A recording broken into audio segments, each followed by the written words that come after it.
Hi, I am Joe, an artificially generated newscaster, and here's what happened in the cyber world through the week.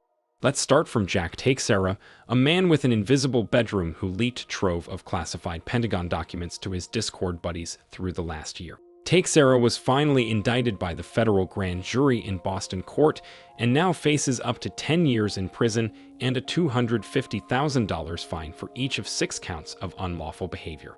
We are yet to see how the proceedings go and if the leaker gets to spend the next half a century in prison. Talking about alleged criminals, the U.S. authorities say they arrested a suspect that has allegedly been involved with Lockbit, an infamous ransomware campaign. The suspect, whose name I would butcher horribly if I ever tried to pronounce it, is from the Chechen Republic. He was arrested in Arizona and charged with involvement in Lockbit attacks for the last 3 years. The U.S. Department of Justice said he directly executed at least 5 attacks and now faces up to 20 years in prison. This is the third Lockbit hacker arrested in recent months, and the first one to live in the U.S. At least one of his mates is now in custody in Canada, and another one continues to enjoy freedom in Russia. Now, let's check on some more misguided youth. Anonymous Sudan, a relatively new cyber gang, which was incredibly active in the last weeks. It kept attacking Scandinavian Airlines and Microsoft and found a host of new targets. One of them was UPS, and the company's web page went down for several hours. Another was LinkedIn. Anonymous Sudan caused several small outage spikes and then said the attack was just a trial run. Anonymous Sudan is widely believed to be a Russian gang which pretends to hail from Sudan. Instead of anything sophisticated, it only engages in simple DDoS attacks. However, it does that with massive intensity and scope. It also buys high-grade servers to conduct the attacks, showing that contrary to an image of ragtag band of Sudanese hackers, the gang is a large and very well-financed effort. On to other hacking news. CoWin, an Indian vaccine app, appears to have been hacked with information of over 1 million of its registered users leaking online.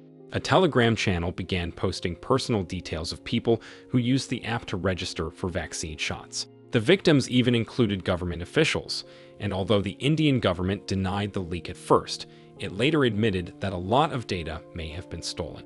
Some reports claimed the criminals got the data by compromising one health worker, which may imply a phishing attack.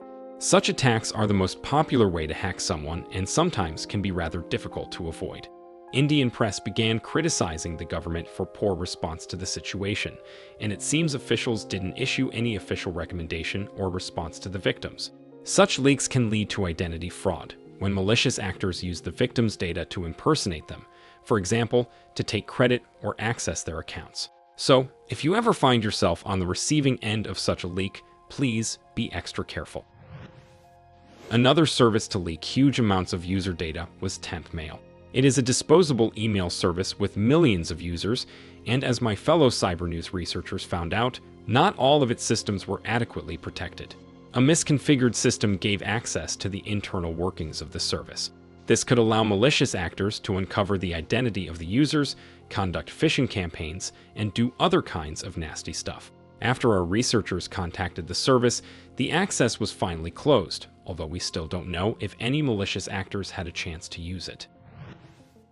Now, let's briefly mention BreachForums, an infamous dark web forum used by cybercriminals to share data.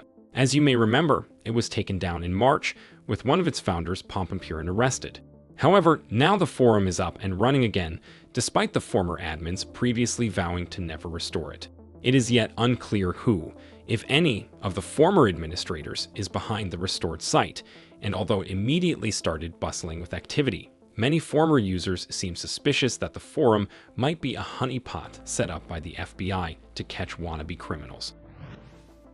And let's finish off with Reddit, a social network whose users declared a strike against it. Some of Reddit's most popular communities went dark this week, protesting the decision to monetize access to Reddit data, a move which many say would be a death blow to third-party app developers. Some communities blacked out for several days, others continued to protest for longer. However, the CEO of Reddit compared the protests to noise and said no revenue impact was noticed, so there is no need to comply with the users' demands. By the way, if you want to see a deeper explanation of this whole ordeal, I have a video on it, check it out. That's it for the week. I'm Joe, your beloved AI newscaster. Drop me some likes if you feel like it, and see you in the next one.